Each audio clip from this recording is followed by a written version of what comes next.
प्रभु के नाम पर आपका स्वागत है। यशायाह अध्याय 33 पद 22।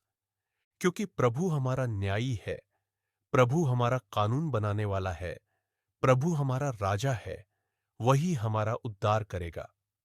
हम अपने प्रभु और ईसा मसीह के पिता यीशुआ हमाशया को धन्यवाद देना चाहते हैं, जिन्होंने सिंगापुर में स्वतंत्रता के समय से लेकर आज तक अर्थपूर्ण निर्माण निर्माण बहस, विचार विमर्श, चिंतन और कानून पारित करने के लिए जो भी प्रयास किए हैं, उनके लिए। स्वतंत्रता के बाद से सिंगापुर में रही सरकारों के लिए प्रभु का धन्यवाद, जिन्होंने हमेशा कानून के शासन में विश्वास किया है। हम उन अधिकारियों के लिए भी प्रभु का धन्यवाद करना चाहते हैं जो कानून का मसौदा तैयार करते हैं। कानून का शासन क्या है? कानून का शासन शासन का एक सिद्धांत है जहां सभी व्यक्ति, संस्थाएं, जिनमें स्वयं सरकार, वकील, न्यायालय के अधिकारी शामिल है, उन कानूनों के प्रति जवाबदेह होते हैं जो सार्वजनिक रूप से ज्ञात है, समान रूप से लागू होते हैं और स्वतंत्र रूप से न्याय निर्णयित होते हैं। कानून का शासन क्यों महत्वपूर्ण है? स्थिरता और पूर्वानुमेयता को बढ़ावा देता है। यह जानना कि कानूनों का लगातार पालन किया जाता है न्याय व्यवस्था में विश्वास और भरोसा बढ़ाता है। व्यक्तिगत अधिकारों और स्वतंत्रताओं की रक्षा करता है। यह सुनिश्चित करता है कि सभी को न्याय मिले और उनके अधिकारों की रक्षा हो। आर्थिक विकास को सुगम बनाता है। एक मजबूत कानून का शासन निवेश को आकर्षित करता है और आर्थिक विकास को बढ़ावा देता है। सत्ता के दुरुपयोग को रोकता है। सत्ता में बैठे लोगों को जवाबदेह बनाकर यह भ्रष्टाचार और मनमाने फैसले लेने के जोखिम को कम करता है। अब सभी कानून या कानून का प्रवर्तन न्यायसंगत नहीं हो सकता या न्यायसंगत नहीं माना जा सकता और निश्चित रूप से हमेशा व्याख्या के अधीन होता है। लेकिन कानून बनाने के प्रयासों का उद्देश्य हमेशा किसी समाज, राष्ट्र या जनसमूह का मार्गदर्शन करना या उस समाज, परिस्थिति और परिस्थिति के अनुसार कुछ प्रकार के अवांछित व्यवहार को रोकना होता है। बिना कानून वाले समाज की कल्पना कीजिए। यह एक ऐसा समाज होगा जहां कोई भी बिना किसी परिणाम के जो चाहे कर सकता है। मुझे गैंग्स ऑफ न्यूयॉर्क फिल्म याद आ रही है, जहां गिरोहों का राज था। कानून का शासन कहाँ है? जवाबदेही। एक ऐसे समाज की कल्पना कीजिए जहां कानून तो है, लेकिन उनका पालन कमजोर है या बिल्कुल नहीं है। यानी ऐसे में कानून बनाने का क्या मतलब है? मुझे हैती या होंडुरास जैसे देश याद आते हैं, जहां गिरोहों का बोलबाला है और वे ही नियम बनाते हैं। सरकार तो है, लेकिन उसके पास कुछ भी करने की ज्यादा शक्ति नहीं है।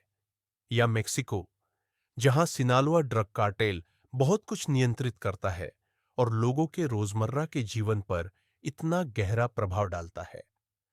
आजादी के बाद से सिंगापुर में सरकारों का शुक्रिया, जिन्होंने व्यवस्थाएं बनाई, एजेंसियां, कार्यालय, संगठन बनाए, न्यायपालिका, न्यायिक अधिकारी, राज्य न्यायालय, पारिवारिक न्यायालय, मां, साइबर सुरक्षा, उच्च न्यायालय, सिंगापुर जेल सेवा।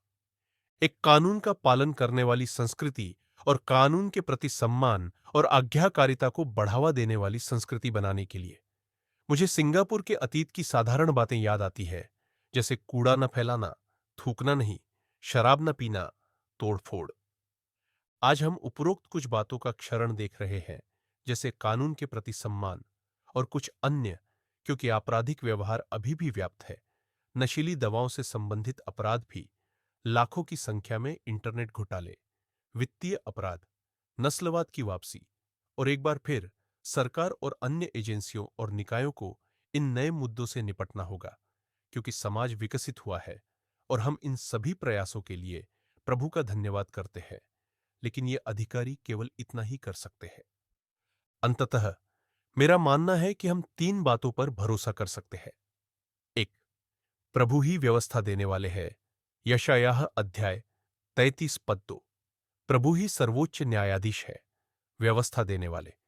हमें मानवीय कार्यों, कानूनों, अदालती फैसलों या रोजमर्रा की परिस्थितियों से निराश होने की आवश्यकता नहीं है, क्योंकि प्रभु ही न्याय करते हैं और हमें केवल उन्हीं की ओर देखना चाहिए।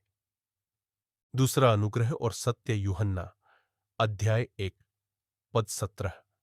क्योंकि व्यवस्था मूसा के द्वारा दी गई, परंतु अनुग्रह और सत्य यीशु मसीह के द्वारा आए।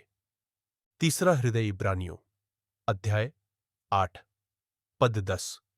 क्योंकि जो वाचा मैं उन दिनों के बाद इसराइल के घराने से बांधूंगा वह यह है, मैं अपनी व्यवस्थाएं उनके मनों में डालूंगा और उन्हें उनके हृदयों पर लिखूंगा, और मैं उनका प्रभु ठहरूंगा और वे मेरे लोग ठहरेंगे। प्रार्थना। स्वर्गीय पिता, हम आपका धन्यवाद करते हैं कि आप हमारे न्यायाधीश, हमारे व्यवस्थादाता और हमारे राजा हैं। आपके द्वारा लाई गई व्यवस्था, न्याय और शांति के लिए हम आपकी स्तुति करते हैं। सिंगापुर को बुद्धिमान शासन और कानून के शासन का आशीर्वाद देने के लिए धन्यवाद। हमें सत्य को बनाए रखने, धार्मिकता में चलने और सबसे बढ़कर आपके न्याय पर भरोसा रखने में मदद करें। अपने नियमों को हमारे हृदयों पर लिखे और हमारे प्रभु यीशु मसीह के माध्यम से अपने अनुग्रह और सत्य से हमारी अगुवाई करें। आमीन।